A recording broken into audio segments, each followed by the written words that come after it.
नमः पार्वती पते हर हर महादेव। तो शिव महापुराण कथा शतरुद्र संहिता का 31वां अध्याय हम श्रवण कर रहे थे, जिसमें कि वो जो बालक था उसके मरने के, जो उसकी माता पिता मर गए, उनका वृतांत हुआ कि उसने अपनी सौत को मरवा दिया, इसीलिए वही सौत अगले जन्म में मगरमच्छ बन करके उसको निगल गई। नमः पार्वती पते हर हर महादेव। अब हे ब्राह्मणी, मैंने इन सब का सारा वृतांत तुमसे कह दिया। भक्ति पूर्वक शिव की अर्चना ना करने वाले मनुष्य दरिद्र हो जाते हैं, यानी जो भक्ति से भगवान शिव की पूजा नहीं करते हैं वह सब मनुष्य दरिद्र हो जाते हैं। जगदम्बे मात की जय, काली कल्याणी की जय। इसीलिए भैया हर किसी को भगवान शिव का नित्य प्रति अर्चन आराधन अपने इष्ट का करना ही चाहिए। अब आगे, तुम्हारा यह पुत्र पूर्व जन्म में श्रेष्ठ ब्राह्मण था, इसने यज्ञादि सुकर्म किए नहीं। सुन लो, ब्राह्मण जन्म में पैदा हुआ लेकिन यज्ञ आदि सुकर्म नहीं किए, केवल प्रतिग्रहों को लेने में ही अपना जीवन बिता दिया। हे ब्राह्मणी, इसीलिए तुम्हारा पुत्र दरिद्र हुआ है। उन दोषों को दूर करने के लिए तुम शंकर की शरण में जाओ और इन दोनों बालकों को लेकर शिवजी की पूजा करो। इन दोनों का यज्ञोपवीत हो जाने के पश्चात शिवजी कल्याण करेंगे। नंदीश्वर बोले, उसे ऐसा उपदेश देकर भिक्षु रूपधारी भक्तवत्सल भगवान शिव ने उसे अपना उत्कृष्ट स्वरूप दिखाया। इसके बाद वह ब्राह्मणी उन भिक्षु श्रेष्ठ को शिव जानकर उन्हें भलीभांति प्रणाम करके प्रेम पूर्वक गद्गद वाणी में उन प्रभु की स्तुति करने लगी। उसके बाद विप्र पत्नी के देखते देखते भिक्षु रूपधारी वे भगवान शिव शीघ्र ही वहीं अंतर ध्यान हो गए। वहाँ पार्वती पते हर हर महादेव। जगदम्बे मात की जय, काली कल्याणी की जय, सच्चे दरबार की जय। हे माई मेरी सचिया जोता वाली माता, तेरी सदा ही जय। शिव देखते देखते अंतर्ध्यान हो गए। भिक्षुक के चले जाने पर ब्राह्मणी को विश्वास हो गया और उस लड़के को लेकर वह अपने पुत्र सहित घर चली आई। वहाँ पार्वती पते हर हर महादेव। अब घर चली आई, फिर क्या हुआ? एक चक्रा नामक रमणीय ग्राम में निवास करती हुई वह ब्राह्मणी उत्तम अन्नों से अपने पुत्र तथा राजपुत्रों का पालन करने लगी। राजपुत्र यानी जो उसको रास्ते पर से मिला है, बीच भरे जंगल में मिला है, उसको राजपुत्र कहा जा रहा है, और एक उसका खुद का स्वयं का पुत्र है। नमः पार्वती पते हर हर महादेव। तो इस प्रकार दोनों पुत्रों का लालन पालन कर रही है। पुनः ब्राह्मणों ने उन दोनों का यज्ञोपवीत संस्कार संपन्न किया। वे दोनों शिवा पूजा में तत्पर हो अपने अपने घर में बढ़ने लगे। हे तात, वे दोनों ही शांडिल्य मुनि की आज्ञा से नियम में तत्पर होकर शुभ व्रत करके प्रदोष काल में शिवजी की पूजा करने लगे। किसी समय ब्राह्मण पुत्र के बिना ही नदी में स्नान करने के लिए गए हुए राजपुत्र ने धन से परिपूर्ण एक सुंदर कलश आया। इस प्रकार शिवजी की पूजा करते हुए उन राजकुमार और ब्राह्मण कुमार के सुखपूर्वक 4 महीने बीत गए। इसी रीति से अत्यंत प्रसन्नता से पुनः शिवजी का पूजन करते हुए उन दोनों का उस घर में 1 वर्ष व्यतीत हो गया। नमः पार्वती पते हर हर महादेव। हे मुने, 1 वर्ष बीत जाने पर वह राजपुत्र एक दिन 100 ब्राह्मण पुत्रों के साथ सर्वव्यापक शिवजी की कृपा से वन प्रांत में जा पहुंचा और अकस्मात वहां पर आई हुई तथा उसके पिता द्वारा प्रदत्त गंधर्व कन्या से विवाह करके अकंटक राज्य करने लगा। जिस ब्राह्मणी ने अपने पुत्र के सम्मान उसका पालन पोषण किया था, वह उसकी माता हुई तथा वह ब्राह्मण पुत्र उसका भाई हुआ। इस प्रकार शिवजी की आराधना करके धर्मगुप्त नामक वह राजपुत्र विदर्भ नगर में उस रानी के साथ सुख भोग करने लगा। हे मुने, इसी समय मैंने शिवजी के भिक्षु वर्या अवतार का वर्णन आपसे कर दिया, जो धर्मगुप्त नामक राजपुत्र को सुख देने वाला था। यह आख्यान निष्पाप पवित्र करने वाला, महान धर्म अर्थ काम तथा मोक्ष का साधन एवं संपूर्ण मनोरथों को पूर्ण करने वाला है। जो सावधान होकर इसे नित्य सुनता है अथवा सुनाता है, वह समस्त इच्छित भोगों को भोगकर अंत में शिवपुर को जाता है। नमः पार्वती पते हर हर महादेव। मुझे ऐसा लगता है तुम नींद पूरी करती हो मस्ती से। मैं साथ में ध्यान बढ़ जाता हूँ, आप मुझे सुनते रहते हैं। अब 32वां अध्याय। उपमन्यु पर अनुग्रह करने के लिए शिव के सुरेश्वर अवतार का वर्णन। शरणु तात प्रवक्ष्यामि शिवस्य परमात्मनः सुरेश्वरावतारस्ते धौम्याग्रज हितावहम। नंदीश्वर बोले नहीं, हे तात परमेश्वर शिव का जो सुरेश्वर अवतार हुआ, जिसने धौम्य के ज्येष्ठ भ्राता उपमन्यु का हित साधन किया था, मैं उसका वर्णन करूंगा, आप श्रवण कीजिए। व्याघ्र पद का उपमन्यु नाम वाला एक पुत्र था जो परम बुद्धिमान एवं सज्जनों को प्रिय था।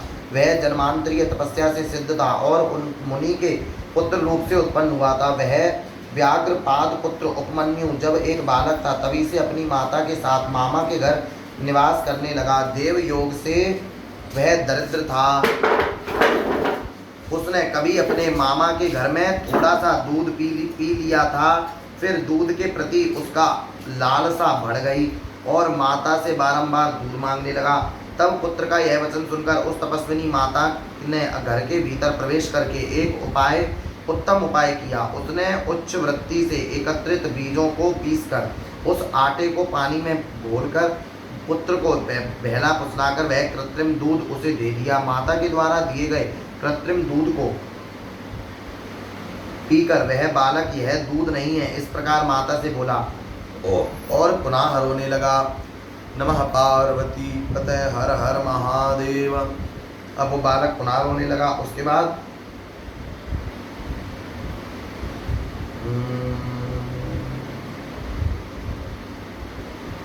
पुत्र का रुदन सुनकर कमला के समान कोमलांगी माता ने हाथों से पुत्र के नेत्रों को पोंछकर दुखी होकर उससे कहा। माता बोली, हे पुत्र, हम तो सदैव वन में निवास करते हैं, अतः यहाँ दूध की प्राप्ति कैसे संभव है? शिवजी को प्रसन्न किए बिना तुम्हें दूध की प्राप्ति नहीं हो सकती। हे पुत्र, पूर्व जन्म में शिवजी को उद्देश्य करके जो कर्म किया जाता है वह उसे अवश्य प्राप्त होता है, इसमें संदेह नहीं करना चाहिए। माता के इस प्रकार के वचन को सुनकर मातृवत्सल वह व्याघ्रपद पुत्र शोक रहित होकर अपनी माता से बोला, हे माता, यदि शिवजी कल्याण करने वाले हैं तो शोक करना व्यर्थ है। हे महाभागे, शोक का त्याग करो, सब भला ही होगा। हे माता, अब मेरी बात सुनो। यदि कहीं भी वे महादेव जी होंगे तो मैं थोड़े अथवा अधिक काल में उनसे क्षीर समुद्र का दुग्ध अवश्य प्राप्त कर लूँगा। नंदीश्वर बोले, इस प्रकार अपना निश्चय बताकर तथा मेरा कल्याण हो ऐसा प्रेम पूर्वक कहकर वह बालक माता को भलीभांति प्रणाम कर उससे विदा ले तप करने के लिए चल पड़ा। नमः पार्वती पते हर हर महादेव। वह बालक हिमालय पर्वत पर जाकर वायु का पान करते हुए सावधान मन से 8 ईंटों से एक मंदिर बनाकर उसमें मिट्टी का शिवलिंग स्थापित करके उस लिंग में भक्ति पूर्वक पंचाक्षर मंत्र के द्वारा पार्वती सहित शिव का आवाहन कर वन में उत्पन्न पत्र पुष्प आदि से उनका पूजन करने लगा। इस प्रकार पार्वती सहित उन शिवजी का ध्यान करके पंचाक्षर मंत्र का जप तथा उनकी अर्चना करते हुए उसने बहुत काल पर्यंत घोर तप किया। हे मुने, उस महात्मा बालक उपमन्यु की तपस्या से सारा चराचर लोक प्रज्वलित हो उठा। इसी समय विष्णु आदि देवताओं के द्वारा पार्थिव भगवान शिव ने उसकी भक्ति की परीक्षा करने के लिए इंद्र का रूप धारण कर लिया। पार्वती इंद्राणी के रूप वाली हो गई, सभी गण देवता हो गए और नंदी ने ऐरावत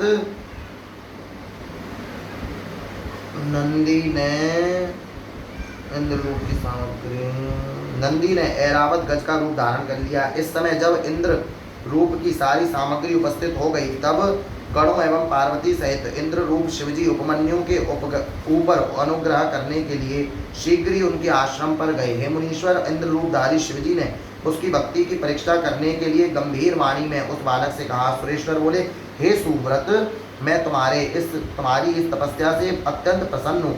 तुम वर मांगो, मैं तुम्हारा सारा अभिष्ट वर प्रदान करूँगा। मैं तुम्हें तुम्हारे जो भी अभिष्ट वरदान है वो सब प्रदान कर दूंगा, इसमें संशय नहीं है। इंद्र रूपधारी उन शिवजी के इस प्रकार कहने पर उसने हाथ जोड़कर कहा, मैं शिव में भक्ति मेरी भक्ति शिव में होने का वरदान चाहता हूँ, मैं शिव में भक्ति होने का वरदान चाहता हूँ। यानी उसको चाहिए दूध था, चाहता था वो इंद्रदेव से दूध मांग लेता, लेकिन उन्होंने दूध नहीं मांगा। उन्होंने कहा मेरी भक्ति महादेव में हो जाए, मुझे यही वरदान दो। अब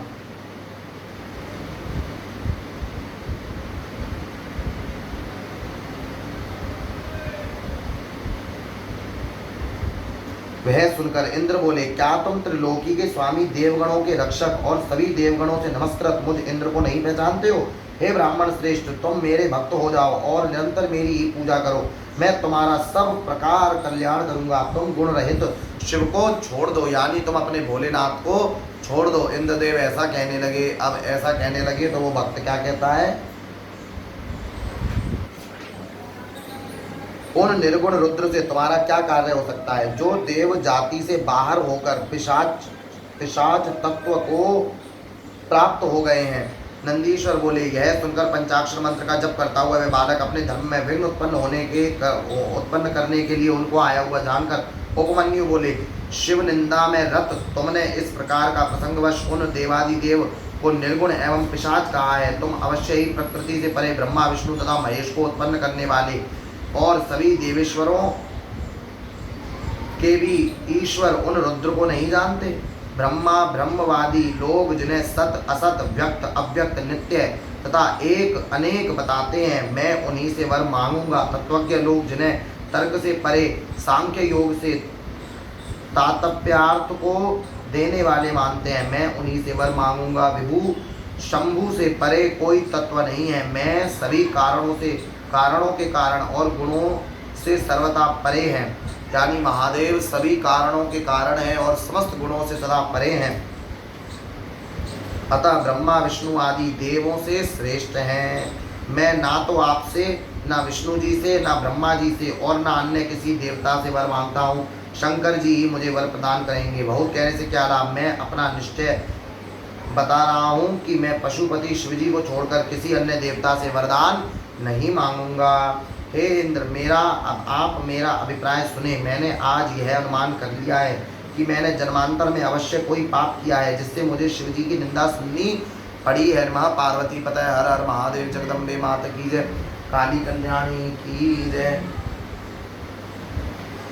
शिवजी की निंदा को श्रवण करते ही जो शीघ्र उस निंदा करने वाले का प्रतिकार कर उसी समय अपना शरीर छोड़ देता है, वह शिवलोक को चले जाता है। यानी भगवान शिव की कोई निंदा कर रहा है और इस निंदा यानी उस जो निंदा कर रहा है उसको मारने के लिए अगर हम मर भी जाएं तो मरने में भी हमारा घाटा नहीं है। मर जाएंगे तो हमको शिवलोक की प्राप्ति होगी। क्यों?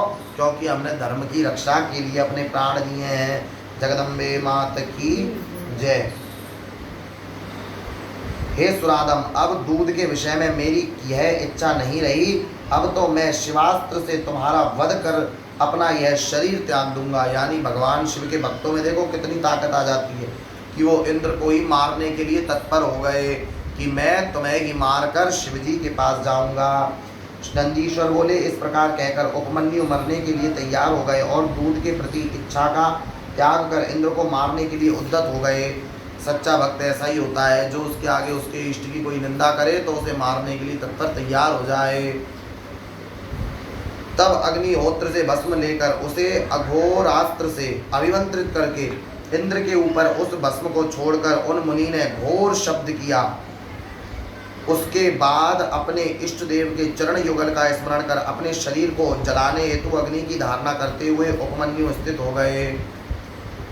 ब्राह्मण उपमन्यु के इतना कर लेने पर शुक्र रूपधारी शिवजी ने सौम्य तेज के द्वारा उस महायोगी की आग्नेयी धारणा को रोक दिया।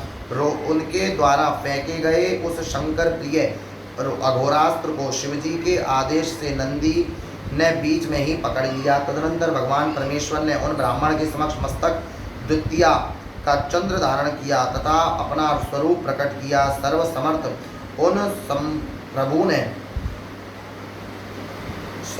उन प्रभु ने हजारों दूध के, हजारों दही आदि के तथा हजारों अन्य भक्ष्य भोज्य पदार्थों के समुद्र उन्हें दिखाए।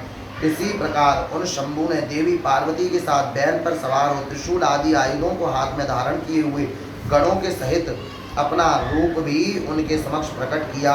उस समय स्वर्गलोक में दुंदुभियां बजने लगी, आकाश में फूलों की वर्षा होने लगी तथा ब्रह्मा आदि विष्णु देवगण की उपस्थिति में ज्यों दसों दिशाएं ढक गईं। इसके बाद उपमन्यु आनंद सागर से उठी हुई लहरों से मानो घिर गए और भक्ति से विनम्र चित्त हो शिव जी को दंडवत प्रणाम करके कहने लगे। इसी समय भगवान शिव जी ने मुस्कुराकर उपमन्यु को आओ आओ इस प्रकार बुलाकर उनका मस्तक सूंघकर उन्हें वरदान प्रदान किए।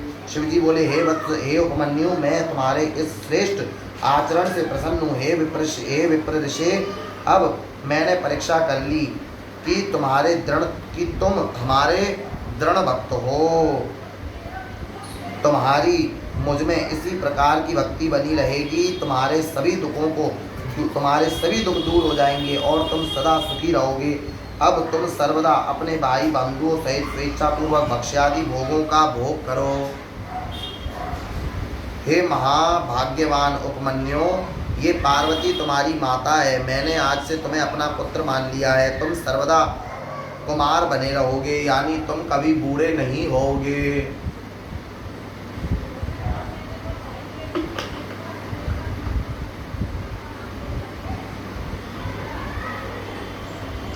हे महामुने, मैंने प्रसन्न होकर दूध, दही, घी एवं मधु के हजारों समुद्र तथा भोज्य भक्ष्यादि पदार्थों से पूर्ण हजारों समुद्र तुमको प्रदान किए।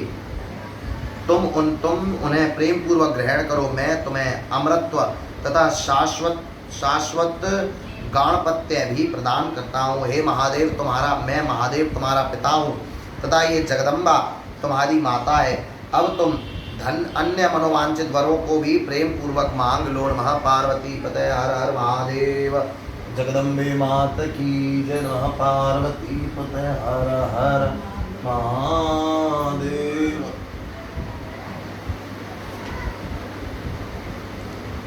ये मूल किस प्रकार से चिपका जाता है।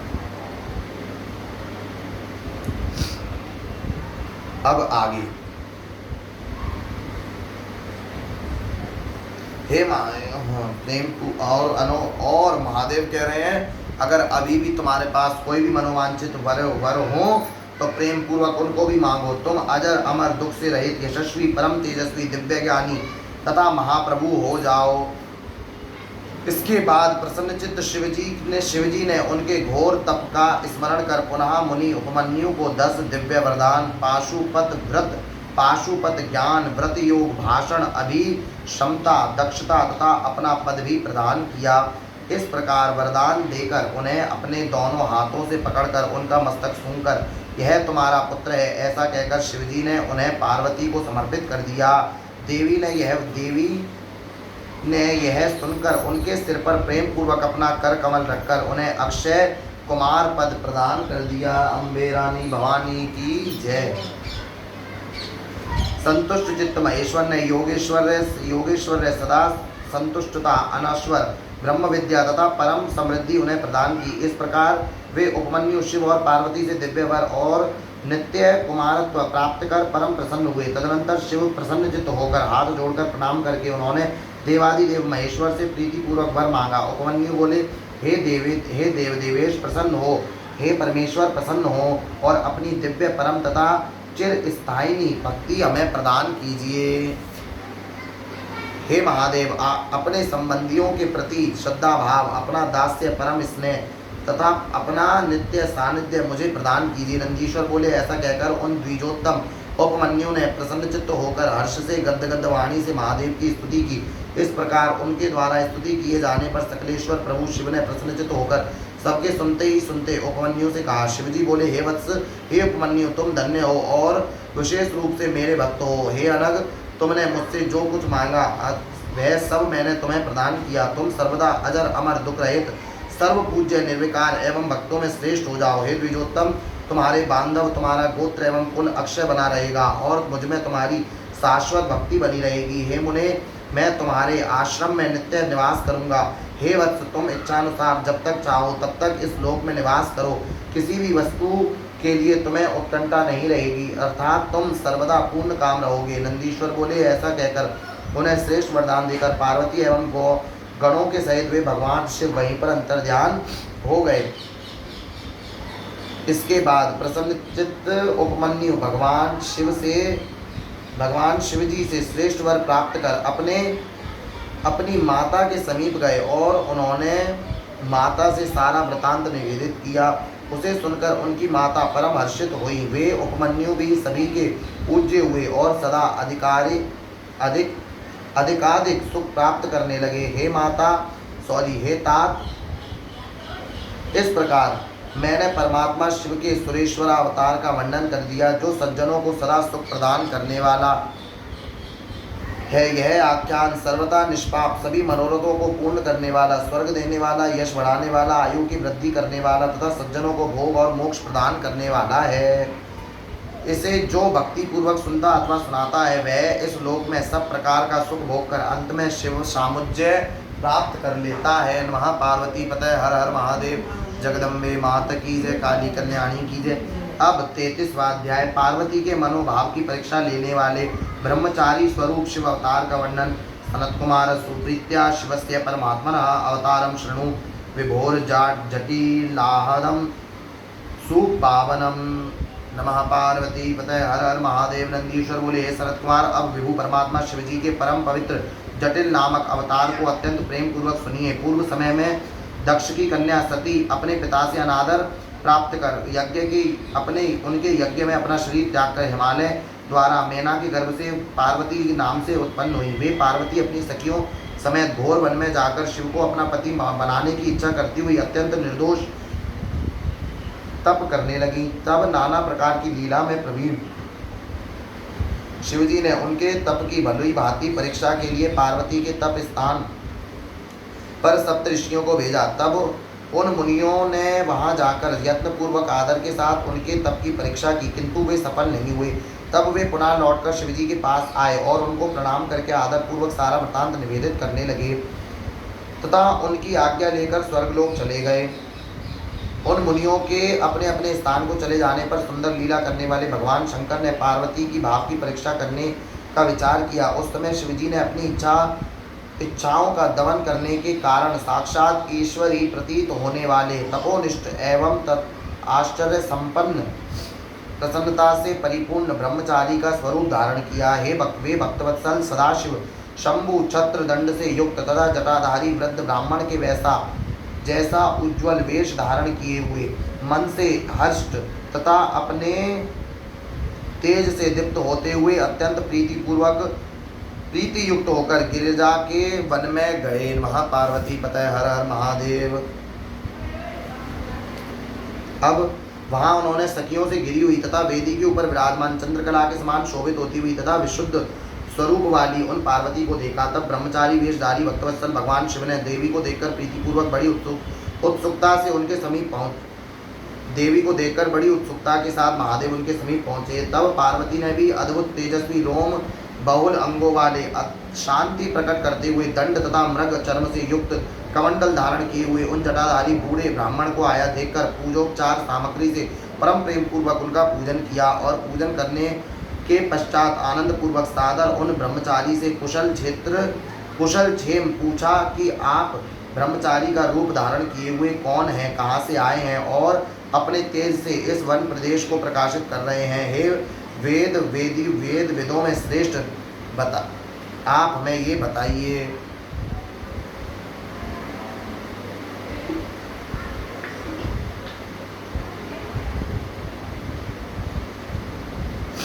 नंदीश्वर बोले, पार्वती के इस प्रकार पूछने पर उन ब्रह्मचारी द्विज ने पार्वती के भाव की परीक्षा करने की दृष्टि से प्रसन्न हो शीघ्रता से कहा।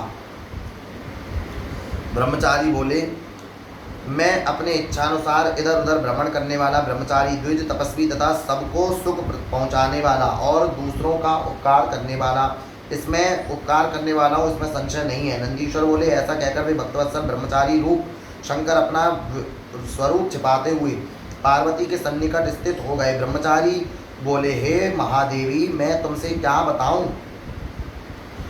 कुछ कहने योग्य नहीं है। मुझे जो कि अनर्थकारी और अत्यंत अशोभनीय कार्य दिखाई पड़ रहा है। तुम्हें समस्त सुखों की साधनभूत भोग सामग्री प्राप्त है, किंतु इन सभी प्रकार के भोगों के रहते हुए भी तुम उस नवीन युवा अवस्था में व्यर्थ कष्ट सहती हुई तप क्यों कर रही हो? तुम कौन हो, किसकी कन्या हो, और इस निर्जन वन में प्रयातात्मा मुनियों के लिए भी कठिन यह तप क्यों कर रही हो? नंदीश्वर बोले, इस प्रकार की उनकी बात सुनकर परमेश्वरी पार्वती हंसकर प्रेम पूर्वक उन श्रेष्ठ ब्रह्मचारी से कहने लगी। पार्वती बोली, हे ब्रह्मचारिन, हे विप्र, हे मुने, आप मेरा सारा वृतांत सुनिए। इस समय मेरा जन्म भारतवर्ष हिमालय के घर में हुआ है। मैं इसके पूर्व प्रजापति दक्ष के घर में जन्म लेकर सती नाम से शंकर जी की पत्नी थी। पति की निंदा करने वाले पिता दक्ष के द्वारा किए गए अपमान के कारण मैंने योग के द्वारा अपना शरीर त्याग दिया था। हे द्विज, इस जन्म में मैंने अपने पुण्य से शिवजी को प्राप्त किया था, किंतु वे कामदेव को भस्म कर मुझे त्याग कर चले गए हैं। शिवजी के चले जाने पर दुखान्वित तथा लज्जित होकर मैं पिता के घर से निकलकर गुरु के वचनानुसार संयत होकर तप करने के लिए यहाँ आई हूँ। हे ब्रह्मचारिण, मैंने मनवाणी तथा कर्म से साक्षात शिव को पति रूप में भलीभांति वर्ण किया है। मैं सत्य कहती हूँ, इसमें किंचित मात्र भी असत्य नहीं है। मैं जानती हूँ कि यह मेरे लिए दुर्लभ है और दुर्लभ वस्तु की प्राप्ति किस प्रकार होगी, फिर भी मैं अपने मन की उत्सुकता से इस समय तप में प्रवृत्त हूँ। मैं इंद्रादि प्रमुख देवताओं विष्णु तथा ब्रह्मा को भी छोड़कर केवल पिनाकधारी भगवान शिव को वस्तुतः पति रूप में प्राप्त करना चाहती हूँ। नंदीश्वर बोले, हे मुने, पार्वती के इस निश्चय युक्त वचन को सुनकर उन जटाधारी रुद्र ने हंसते हुए ये वचन कहा। जटिल बोले, हे हिमाचल पुत्री, हे देवी, तुमने इस प्रकार का विचार क्यों किया है, जो कि अन्य देवों को छोड़कर शिव के निमित्त अत्यधिक कठोर तप कर रही हो? मैं उन रुद्र को जानता हूँ, सुनो, मैं तुमको बता रहा हूँ।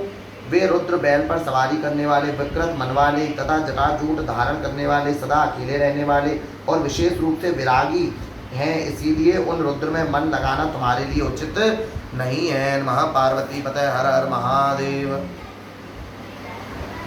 हे देवी, तुम्हारा और शिव का रूप आदि परस्पर एक दूसरे के विरुद्ध है। मुझे तो यह अच्छा नहीं लग रहा है। अब तुम्हारी जैसी इच्छा हो वैसा करो। नंदीश्वर बोले, ऐसा कहकर ब्रह्मचारी स्वरूपधारी शिव ने उनकी परीक्षा करने के लिए उनके आगे पुनः अनेक प्रकार से अपनी निंदा की। विप्र के उस असाह वचन को सुनकर देवी पार्वती को बड़ा क्रोध उत्पन्न हो गया और उन्होंने शिव निंदा परायण ब्रह्मचारी से कहा, अभी तक तो मैंने यही समझा था कि आप कोई महात्मा होंगे, किंतु मैंने इस समय आपको जान लिया। फिर भी अवध्य होने के कारण आपका वध नहीं कर रही हूँ। हे मूढ़, तुम ब्रह्मचारी के स्वरूप में आए हुए कोई धूर्त हो। तुमने शिवजी की निंदा की है। मुझसे मुझे महान क्रोध उत्पन्न हुआ है। तुम शिव से बहिर्मुख हो, इसीलिए शिव को नहीं जानते।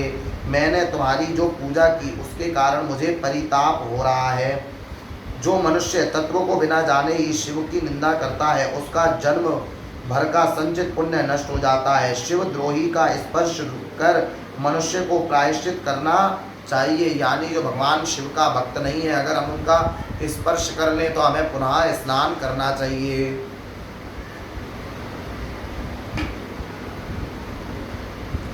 इसीलिए तो पहले के बड़े बूढ़े बाहर जाकर के आके नहाते थे। क्यों? क्योंकि बाहर हर तरीके का आदमी उनको छूता था। कोई भगवान को मानता है, कोई नहीं मानता है, कोई गंदा है, कोई कैसा है। इसीलिए बड़े बूढ़े पहले आकर के नहाते थे, फिर बाद में सबसे मिलते और फिर भोजन इत्यादि करते थे।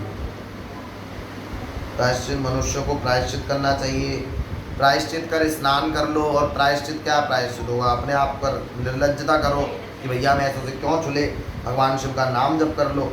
रे दुष्ट, तुमने कहा कि मैं शंकर को जानता हूँ, किंतु निश्चित रूप से तुम शिव को नहीं जानते। वास्तव में वे परमात्मा है। रुद्र जैसे तैसे सब कुछ हो सकते हैं, क्योंकि वे माया से बहुत रूप धारण करने में समर्थ है। सज्जनों के प्रिय वे सर्वात्मा सर्वदा निर्विकार होने पर भी मेरे मनोरथ को पूर्ण करेंगे। नंदीश्वर बोले, ऐसा कहकर उन देवी पार्वती ने उन ब्रह्मचारी से उस शिव तत्व का वर्णन किया जिससे शिव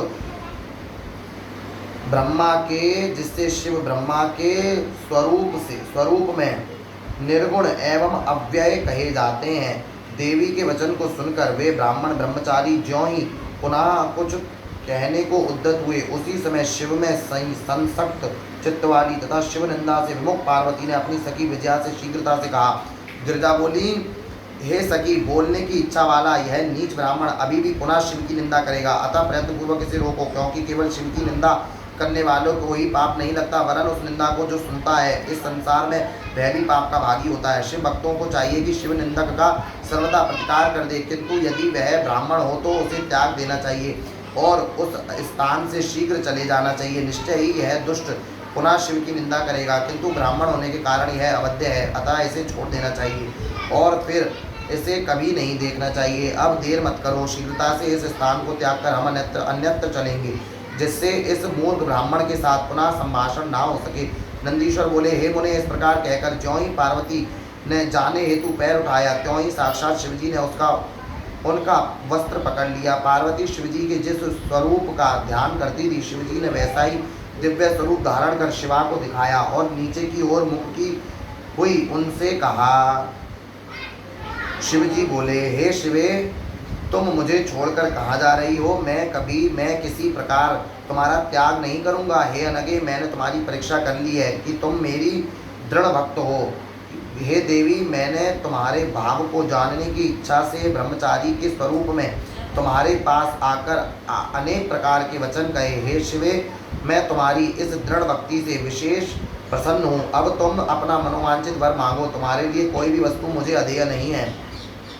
हे प्रेम निर्भरे, तुमने अपनी इस तपस्या से आज से मुझे अपना दास बना लिया। तुम्हारे सौंदर्य को बिना देखे मेरा एक एक क्षण युग के समान बीत रहा है।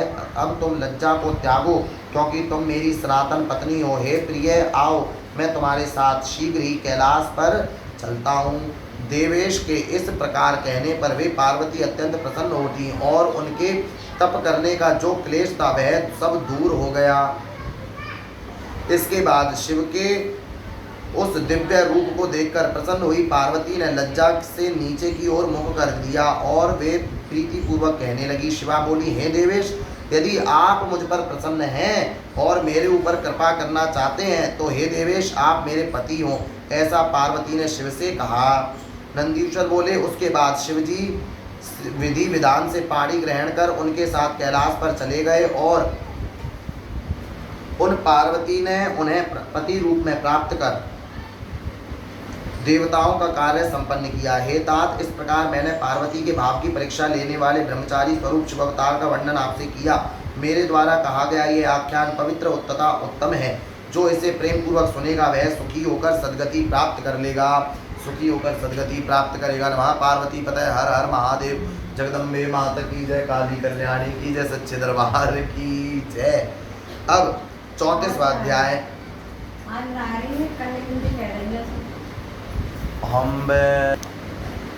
तो 34वां अध्याय भगवान शिव के सुनर्तक नटावतार का वर्णन। तो जो भी लोग कहते हैं ना कि नाचना गलत है, कूदना गलत है, पुरुषों को तो कभी ऐसे हाथ वाथ करके नाचना नहीं चाहिए, ऐसे तो हिजड़ा नाचते हैं या बोल देते हैं ना, तो वो महामूर्ख है। क्यों? क्योंकि डांस, सबसे पहला नृत्य भगवान शिव ने ही किया और भगवान शिव से ही नटावतार भगवान ने धारण किया और उस नटावतार से ही सबने नृत्य सीखा। और अगर हम कोई लड़का अगर ऐसे डांस कर रहा है और या लड़की कर रही है उसको अगर गलत कहते हैं तो साक्षात भगवान शिव का ही अपमान कर रहे हैं।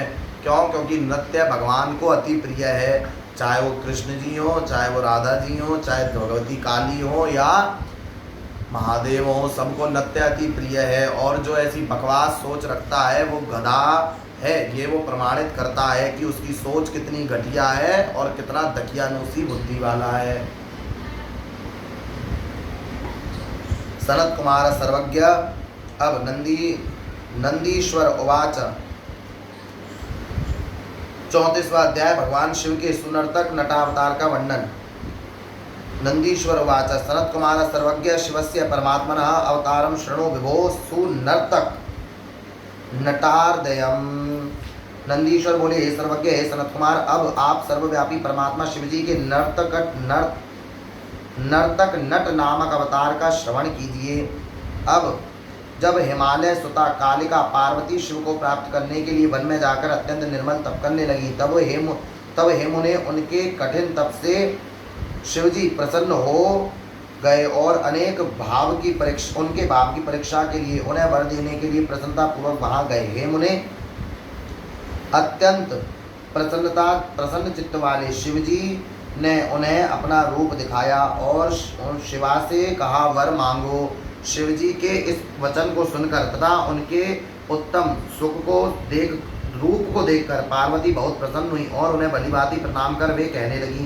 पार्वती बोली, हे देवेश, हे ईशान, यदि आप मुझ पर प्रसन्न हैं और यदि मुझे कुछ वर देना चाहते हैं तो मेरे पति बने और मेरे ऊपर कृपा करें। हे नाथ, मैं आपकी समुचित आज्ञा से पिता के घर जा रही हूँ। हे प्रभु, आपको भी मेरे पिता के पास जाना चाहिए। आप भिक्षुक बनकर अपना उत्तम यश प्रकट करते हुए मुझे मांगें और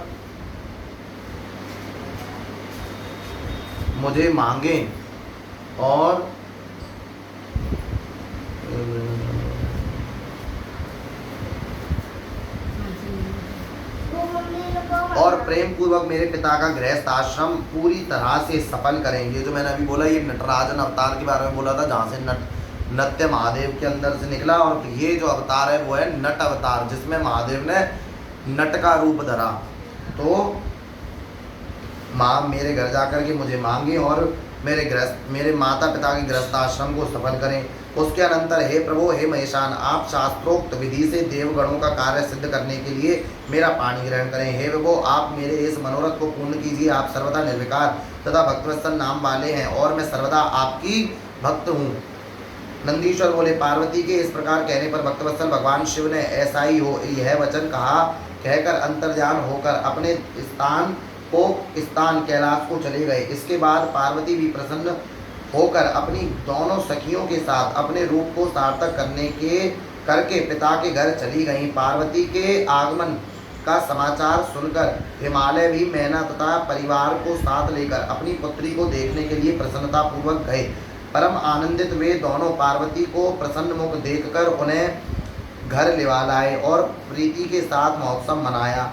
मैना तथा हिमालय ने ब्राह्मण आदि को बहुत सा धन दिया और आदर के साथ वेद ध्वनि पूर्वक मंगलाचार कराया। उसके बाद मैना अपनी कन्या के साथ आंगन में प्रसन्नता पूर्वक बैठ गई और वे हिमालय गंगा स्नान करने चले गए। इसी बीच सुंदर लीला करने वाले भक्तवत्सल शिव नाचने वाले नट का रूप धारण कर मैना के पास पहुँचे। तो ये अवतार भी उनका नाचने वाला है, एक नटराजन और एक नटराज। ये दोनों अवतार मुझे लगा अलग है लेकिन सेम ही है।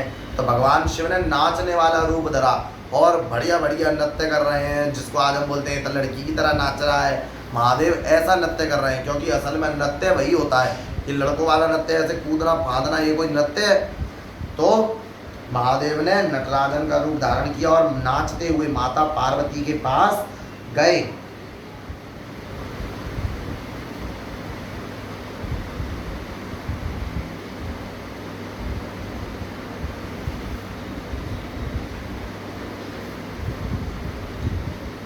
रक्त वस्त्रधारी तथा नृत्य गान विशारद नट रूपधारी वे शिव अपने बाएं हाथ में शंख, दाहिने हाथ में डमरू और पीठ पर कंधा धारण करके मैना के आंगन में प्रसन्नता पूर्वक अनेक प्रकार के नृत्य तथा अत्यंत मनोहर गान करने लगे। उन्होंने बड़ी मनोहर ध्वनि करके डमरू बजाया और फिर शंख बजाया और प्रीति पूर्वक विविध प्रकार की मनोहर लीलाएं प्रारंभ की। उन्हें देखने के लिए वहां नगर के सभी बालक, वृद्ध, पुरुष एवं स्त्रियां सहसा आ पहुंचे। हे मुने, उत्तम गति गीत को सुनकर तथा उस मनोहर नृत्य को देखकर सभी लोग उस समय सहसा मोहित हो और मैना भी मोहित हो उठी। इसके बाद उनकी लीला से प्रसन्न मन वाली मैना शीघ्र ही स्वर्ण पात्र में रखे हुए रत्नों को उन्हें प्रीतिपूर्वक देने के लिए गईं। उन्होंने उन रत्नों को ग्रहण नहीं किया और उन पार्वती को भी भिक्षा के रूप में मांगा। वे पुनः कौतुक से उत्तम नृत्य तथा गान करने लगे। उनका वचन सुनकर विस्मित हुई मैना बहुत क्रुद्ध हो गई। उन्होंने भिक्षुक की भत्सना की और उसे बाहर निकालने की इच्छा की। इसी समय पर्वतराज हिमालय गंगा स्नान कर वहां जा पहुंचा। उन्होंने मनुष्य रूप धारण किए हुए उस भिक्षुक को सामने आंगन में स्थित देखा। तब मैना के मुख से वह सारा वृतांत सुनकर उन्होंने बड़ा क्रोध किया और उस भिक्षुक को बाहर निकालने के लिए अपने सेवकों को आज्ञा दी। मुनि सत्तम प्रलयाग्नि के समान जलते हुए तेज से अत्यंत दुस्सह और भिक्षुक को बाहर निकालने में कोई भी समर्थ नहीं हुआ। उसके बाद हे तात अनेक प्रकार की लीला करने में निष्णांत उस भिक्षुक ने शैलराज को अपना अनंत प्रभाव दिखाया। हिमालय ने शीघ्रता से उस विरूपाक्षधारी फिर विष्णु रूपधारी फिर ब्रह्म रूपधारी और थोड़ी देर में सूर्य रूप धारण किए हुए देखा। हिमालय ने देखा कि ये तो बार बार रूप बदल रहे हैं। इसके बाद हे तात इसके थोड़ी देर बाद ही उनको अत्यंत अद्भुत और परम तेजस्वी रुद्र रूप धारण कर पार्वती के साथ मनोहर हास करते हुए देखा। इस प्रकार उन्होंने वहाँ उसके अनेक सुंदर रूपों को देखा और वे आनंद से विभोर हो विस्मित हो उठे। इसके बाद सुंदर लीला करने वाले उस भिक्षुक ने शैल एवं मैना से केवल पार्वती को ही भिक्षु रूप में मांगा और अन्य कुछ भी ग्रहण नहीं किया। पार्वती के वाक्यों से प्रेरित विष्णु विरूपाक्ष धारण पार्वती के वाक्यों से प्रेरित हो भिक्षु रूप धारण करने वाले परमेश्वर इसके बाद अंतर ध्यान हो गए और शीघ्र ही अपने स्थान को चले गए। तब मैना एवं हिमालय को उत्तम ज्ञान हुआ कि सर्वव्यापी शिव हम दोनों को ठग कर अपने स्थान को चले गए। हमें अपनी इस तपस्विनी कन्या पार्वती को उन्हें प्रदान कर देना चाहिए था। ऐसा विचार करके शिवजी में उन दोनों की उत्कट भक्ति हो गई। यानी भगवान शिव के प्रति माता पार्वती के माता और पिता की भयंकर भक्ति दृढ़ भक्ति महादेव के प्रति हो गई। और इस प्रकार की महालीलाएं करके शिवजी ने पार्वती से भक्तों को आनंद देने वाला विवाह प्रेम पूर्वक विधि विधान के साथ पूर्ण किया। अब आगे हे सनत कुमार मेरे द्वारा कहा गया यह आख्यान अत्यंत श्रेष्ठ तथा पवित्र है। जो भी इसे प्रेम पूर्वक सुनता है वह सुखी होकर सद्गति प्राप्त कर लेता है। नमः पार्वती पते हर हर महादेव जगदम्बे मात की जय। अब आगे 35वां अध्याय परमात्मा शिव के द्विज अवतार का वर्णन। सनत कुमार सर्वज्ञ शिवस्य परमात्मनः अवतारम शृणु विभोः साधु वेश द्विजाहयम् अव्यम साधु वेश द्विजाव्यहम्। अब आगे नंदीश्वर बोले हे सर्वज्ञ परमात्मा शिव के द्विज अवतार का वर्णन।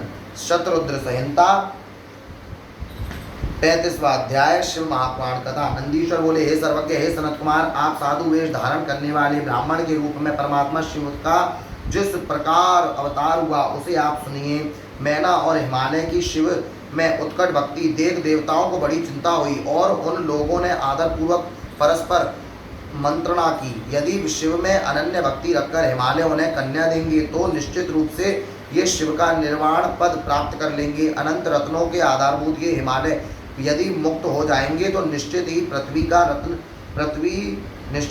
का रत्न गर्भा यह नाम व्यर्थ हो जाएगा। शिवजी को अपनी कन्या के दान के पुण्य से वे अपने स्थावर रूप को त्याग कर दिव्य शरीर धारण करके शिवलोक को प्राप्त कर लेंगे। फिर शिवजी के अनुग्रह से शिव सारूप्य प्राप्त करके वहाँ सभी प्रकार के भोगों को भोग कर बाद में मोक्ष प्राप्त कर लेंगे।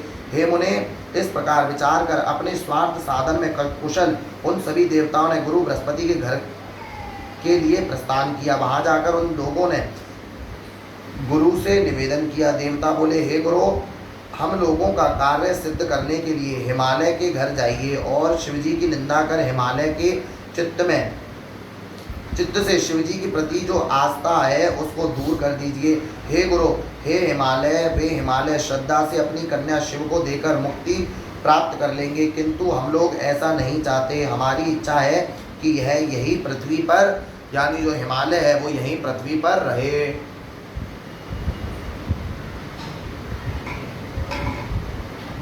अब आगे यहीं पृथ्वी पर रहे। देवताओं का यह वचन सुनकर बृहस्पति ने विचार करके उनसे कहा। बृहस्पति बोले हे देवताओं आप लोगों के मध्य से ही कोई एक पर्वतराज के पास जाए और अपना अभिष्ट सिद्ध करे। मैं ऐसे करने में सर्वदा असमर्थ हूँ। यानी गुरु वही है जो गलत कार्य करने से रोक दे, लेकिन जब देवता मान ही नहीं रहे हैं तो उन गुरुओं ने क्या कहा कि भैया तुम जाओ और तुम ही ये लोग कार्य सिद्ध करो, हम ये कार्य नहीं कर सकते। अथवा हे देवताओं, आप लोग इंद्र को साथ लेकर ब्रह्मलोक को जाइए और उन ब्रह्मा से अपना सारा वृतांत कहिए, वे आप लोगों का कार्य करेंगे। नंदीश्वर बोले, हे शरद कुमार, ये सुनकर विचार करके वे देवता ब्रह्मा की सभा में गए और उन लोगों ने ब्रह्मा के आगे सारा वृतांत निवेदित किया। उनका यह वचन सुनकर ब्रह्मदेव ने भलीभांति विचार कर उनसे कहा, मैं तो दुख देने वाली तथा सर्वदा सुखाप हारिणी शिवनंदा नहीं कर सकता। अतः हे देवताओं, आप लोग कैलाश को जाइए, शिव को संतुष्ट कीजिए और उन्हीं प्रभु को हिमालय के घर भेजिए। वे शिव ही पर्वतराज हिमालय के पास जाएं और अपनी निंदा करें, क्योंकि दूसरे की निंदा विनाश के लिए, अपनी निंदा यश के लिए मानी जाती है। यानी भगवान शिव अपनी निंदा खुद करेंगे तो उनका यश बढ़ जाएगा, और कोई दूसरा उनकी निंदा करेगा तो उसका नाश हो जाएगा। इसीलिए दूसरे की निंदा नहीं करनी, अपनी निंदा ही करनी चाहिए। दूसरे की निंदा करने से नाश हो जाता है। निंदा मीन्स झूठ कहने से। अब इधर देख लो, महादेव के बारे में सब झूठ ही तो कहने जा रहे हैं, वो सच कहने जा रहे हैं। सच तो ये है कि महादेव बढ़िया है, मस्त हैं, ये नहीं कहने जा रहे। महादेव के प्रति जो भी झूठ कथाएं हैं वो बकने जा रहे हैं वहाँ, तो निंदा उसे कहते हैं। किसी के बारे में झूठ कहना, हिंग जीरा नमक का छौंक लगा करके कहना, वो हो गई निंदा। वहाँ पार्वती पता है, हर हर महादेव, जगदम्बे माता की जय, काली कल्याणी की जय। अब आगे उसे अस्वीकार कर लिया। दूसरे की निंदा। नंदीश्वर बोले, उसके बाद वे सभी के देवगण कैलाश पर्वत पर गए और शिवजी को भक्ति पूर्वक प्रणाम कर उन लोगों ने सारा वृत्तांत निवेदित किया। देवताओं का वचन सुनकर शिवजी ने हंसकर उसे स्वीकार कर लिया तथा उन देवताओं को आश्वस्त कर विदा कर दिया। उसके बाद भक्तवत्सल मायापति तथा अभिकारी महेश्वर भगवान शंभु ने हिमालय के समीप जाने का विचार किया। दंड छत्र दिव्य वस्त्र तथा उज्ज्वल तिलक से विभूषित हो, कंठ में शाल ग्राम शिला तथा हाथ में स्फटिक की माला धारण कर साधु वेशधारी ब्राह्मण के वेश में भक्ति भाव से वे विष्णु के नाम का जप करते हुए बंधु बांधवों से युक्त हिमालय के यहाँ पहुँच गए। यानी वैष्णव रूप धारण कर लिया, वैष्णवाचार्य का रूप धारण करके हिमालय के घर पहुँच गए। अब उन्हें देखते ही हिमालय सपरिवार उठ खड़े हुए और उन्होंने विधि पूर्वक भूमि में साष्टांग दंडवत कर उन्हें प्रणाम किया। उसके अनंतर शैलराज ने उन ब्राह्मण से पूछा कि आप कौन हैं? आप उन योगी विप्रेंद्र ने तब उन योगी विप्रेंद्र ने बड़े आदर के साथ शीघ्र हिमालय से कहा। साधु द्विज बोले, हे शैलराज, मेरा नाम साधु द्विज है। मैं मोक्ष की कामना से युक्त परोपकारी वैष्णव हूँ और अपने गुरु के प्रसाद से सर्वज्ञ तथा सर्वत्र गमन करने वाला हूँ। नमः पार्वती पतये, हर हर महादेव। हे शैल सत्तम, मैंने विज्ञान के बल से अपने स्थान पर ही जो ज्ञात किया है उसे प्रीतिपूर्वक आपसे कह रहा हूँ। आप पाखंड त्याग कर उसे सुने। आप इस लक्ष्मी के समान परम सुंदरी अपनी कन्या को अज्ञात कुल तथा शरीर शील वाले शंकर को प्रदान करना चाहते हैं। हे शैलेंद्र, आपकी यह बुद्धि कल्याण कारिणी नहीं है, ज्ञानियों में श्रेष्ठ। हे नारायण कुलोद्भव, इस पर विचार कीजिए। हे शैलराज, आप ही विचार कीजिए, उनका कोई एक भी बंधु बांधव नहीं है। आप इस विषय में अपने बांधवों तथा अपनी पत्नी मैना से पूछिए। आप पर्वत को छोड़कर यत्नपूर्वक मैना आदि सबसे पूछिए, क्योंकि हे शैल, रोगी को औषधि अच्छी नहीं लगती। यानी आप पार्वती से मत पूछो, क्योंकि पार्वती तो रोगी है, और अगर कोई बीमार है तो उसको बोलो दवाई खा ले तो उसको अच्छी नहीं लगेगी। इसीलिए पार्वती से मत पूछो, और लोगों से पूछो।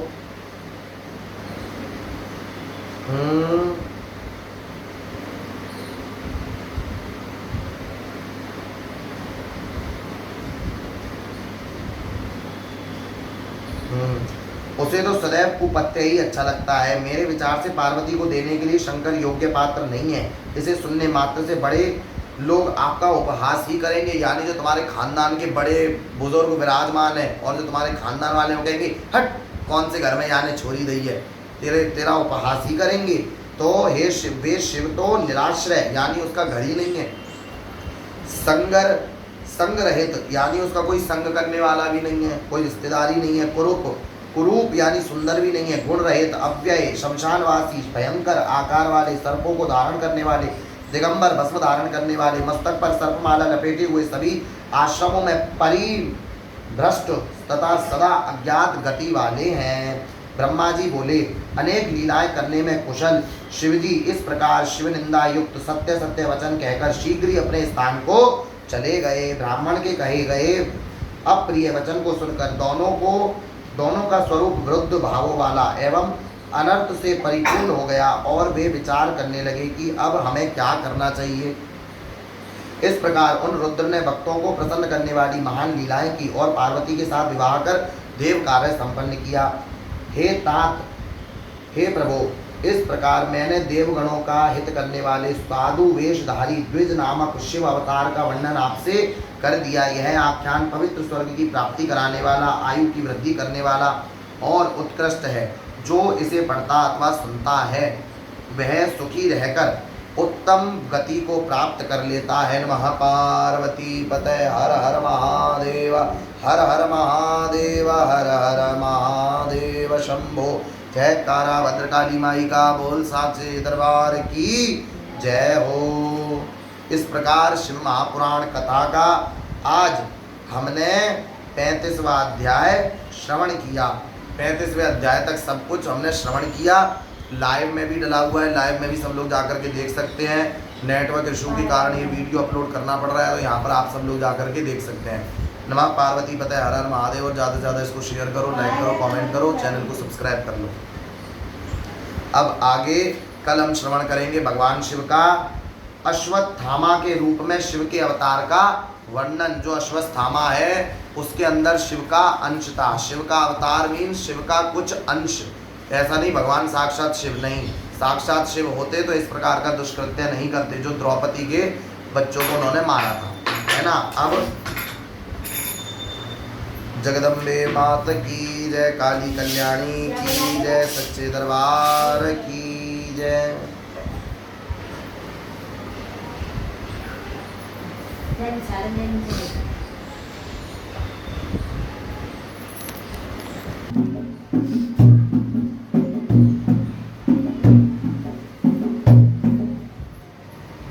तो आओ ना भजन, कल सीट के आओ।